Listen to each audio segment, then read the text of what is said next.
But when I think about, this is the 97th General Assembly just concluded in the 2014 legislative year, I think what's most interesting about it is it really can serve as a case study for how the Republican Party feels it should govern and in fact does govern. And before I kind of get into details, it does speak to the fact that there's a desperate need for kind of an overarching political philosophy or approach to governing. We have supermajorities or near supermajorities, and we've gone most of this time in the majority without the governor's office, and it really has impacted how we govern.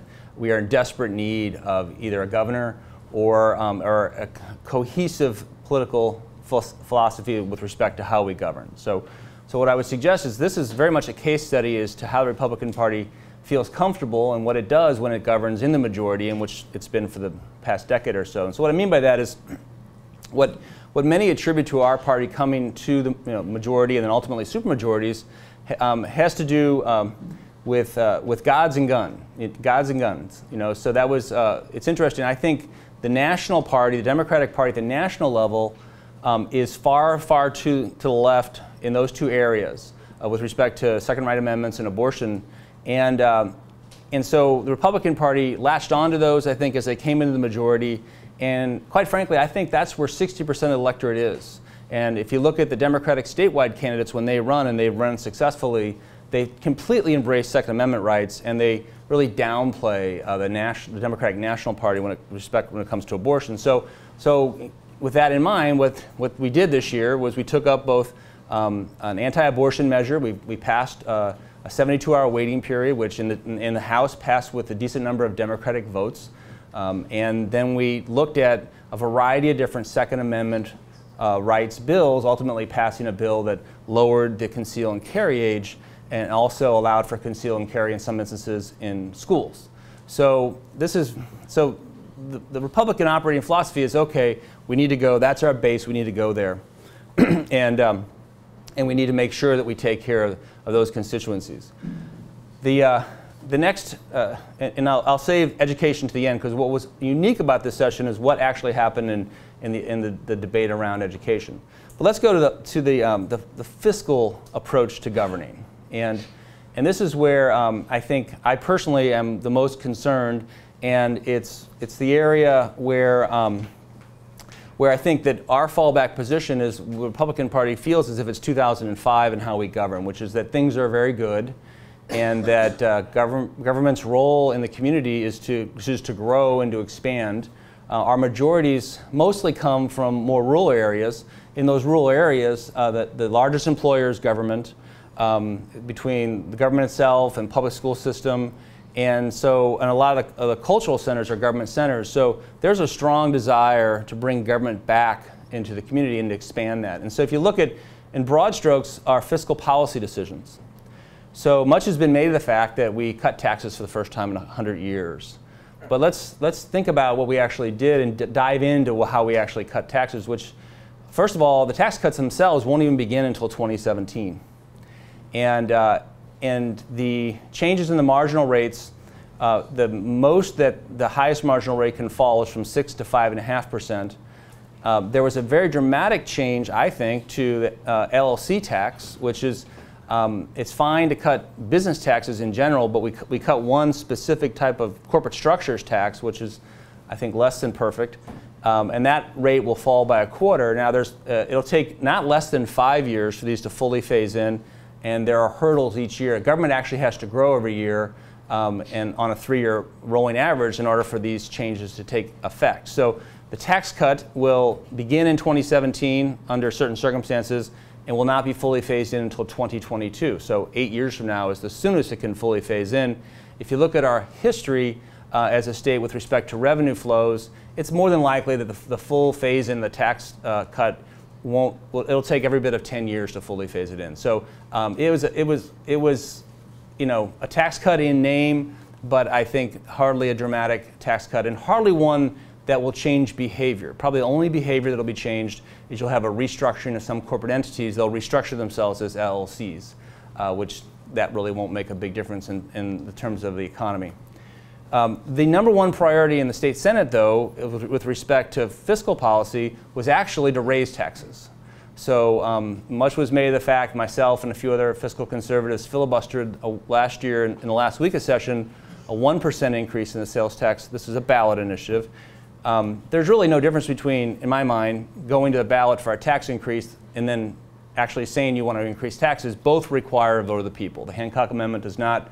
We are allowed to raise taxes in a very small way. So, and the overwhelming number of people that supported the sales tax initiative, they want it to pass. They want taxes to go up. So through negotiation, we ended up with not a 1% sales tax, but a 3/4% sales tax, which, interestingly enough, fully phased in, the income tax cut is somewhere in the neighborhood of $600 million.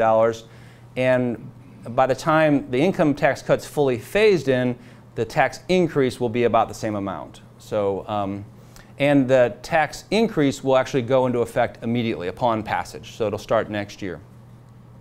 So you think about it, you know, the overarching theme is we're for lower taxes and smaller government. Well, in fact, what we ended up doing is we pushed initiatives that would dramatically increase taxes in the short run and potentially decrease taxes slowly over time.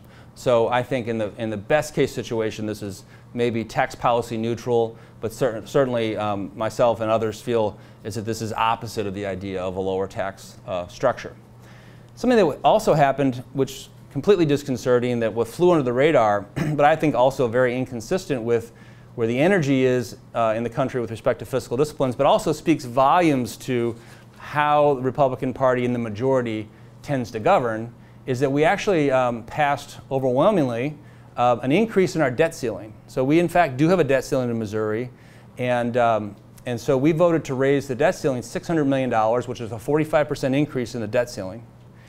The majority of the proceeds from those debt offerings are to go to repair buildings the state owns that we have not set aside money in our budget to do deferred maintenance. So this is not to go out and build a new road. This is not to build a new school. This is not to build a new bridge.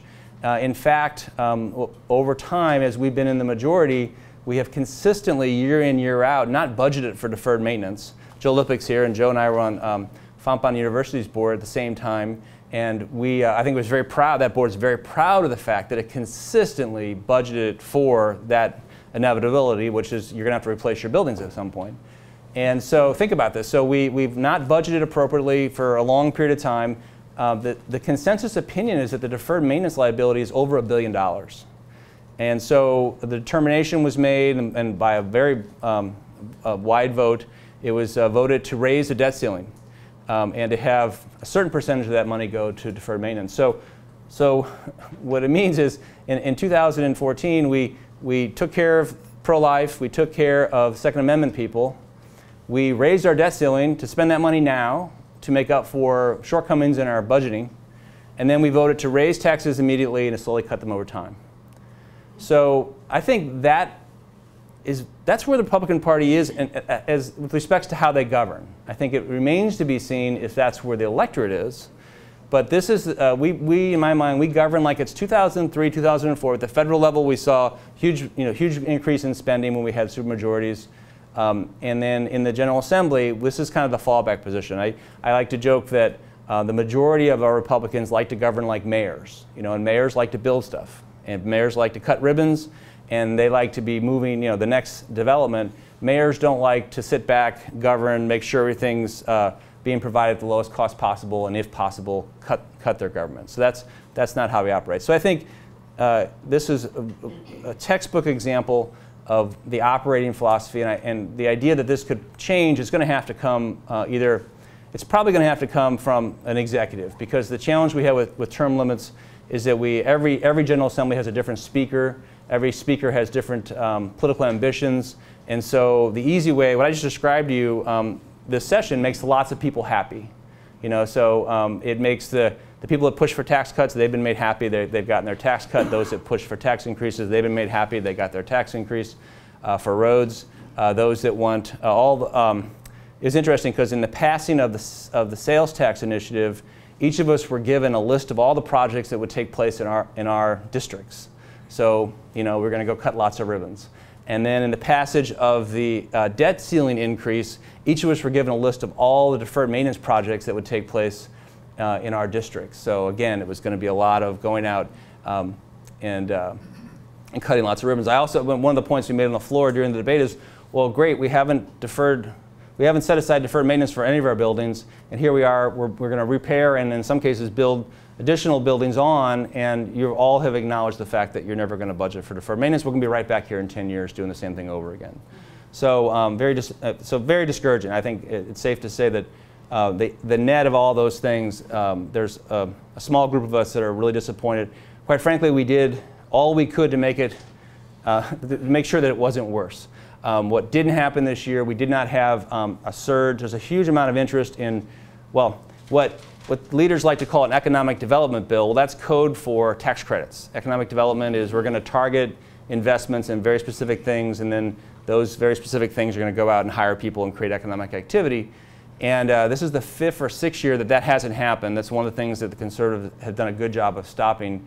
What did happen, though, in the last day of session was a series of targeted tax abatements and sales tax abatements for a whole host of industries.